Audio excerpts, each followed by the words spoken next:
I'm excited to present today on a project looking at how people can improve their self-control in the purpose of achieving their goals.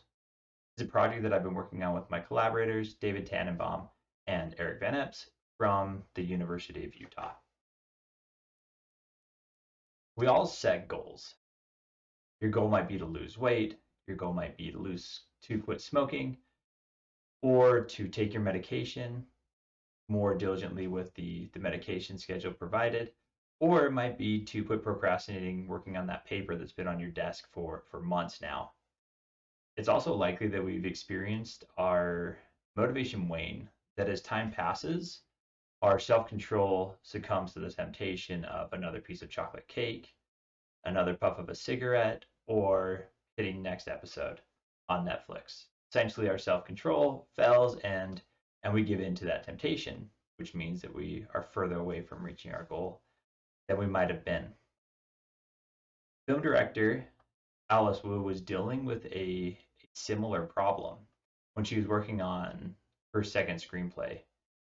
She was facing an incredibly persistent writer's block and she'd been unable to get through it. So what she did is she wrote a check for $1,000 to the National Rifle Association, which is an organization she despises, and gave it to a friend to mail to the NRA if she didn't have a first draft of her new screenplay done within the next 5 weeks. The self-control strategy that Alice Wu used here is known as a commitment contract. This talk, I'm going to focus on two types of commitment contracts. The first are anti-charity contracts, where, similar to what Alice Wu did in the example, is a person binds their goal to an organization that they hate. The second are pro-charity contracts, where instead a person binds their goal to an organization they support. It's probably easy to see that committing to donate money to an organization one despises is likely more motivating than committing to donate the same amount of money to an organization one supports, or a pro-charity, for example, something like Doctors Without Borders. And we have evidence from both the lab and the field that binding a goal to an anti-charity does in fact improve people's self-control and their goal achievement. The problem is that despite the motivational gains of tying one's goal to an anti-charity, if each of us were to think of our biggest self-control failure or self-control struggle, how many of us would be willing to put our own money on the line in the same way that Alice Wu did, to commit to donating money to an organization that we hate? And we hypothesize that as attractive and effective as anti-charity contracts might seem for other people, that most people are going to prefer a less aggressive commitment contract when setting one for themselves. Which is essentially our research question. Are people more willing to recommend anti-charity contracts for others than to select the same contracts for themselves? And as the initial test of our hypothesis, we asked people who had recently set a New Year's resolution to choose a commitment contract for themselves or for another person. And we found people were far more willing to bind other people's goal to an anti-charity contract than they were to use the same strategy for themselves. In the interest of time, I'm not going to go through each study in detail, but I'm just going to quickly highlight them. So in study one, we established the main effect, the main self-other difference, that people are more likely to select anti-charity contracts for others than for themselves. In study two, we used an incentive-compatible design with real money on the line to test if this effect replicates, and we find that even when real money is on the line, people are more willing to bind another person to an anti-charity contract than they are to use the same strategy for themselves. We find that this effect, it can be explained by people's perceptions of how effective anti-charity contracts will be for another person than they will be for themselves. We find that people believe that anti-charity contracts are more effective or will be more effective for another person than they will be for themselves.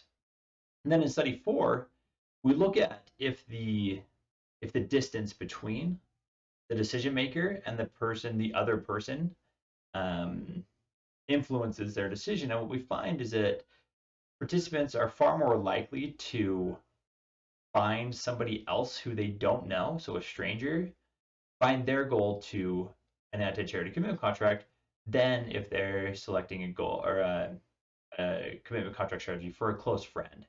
The rates of selection were nearly indistinguishable between the self and the close friend.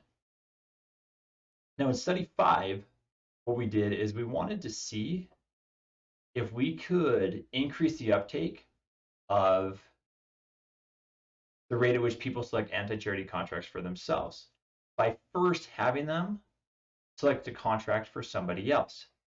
So in this study, participants were randomly assigned to only select a contract for themselves or to first select a contract for another person and then recommend or then go on to select a contract for themselves.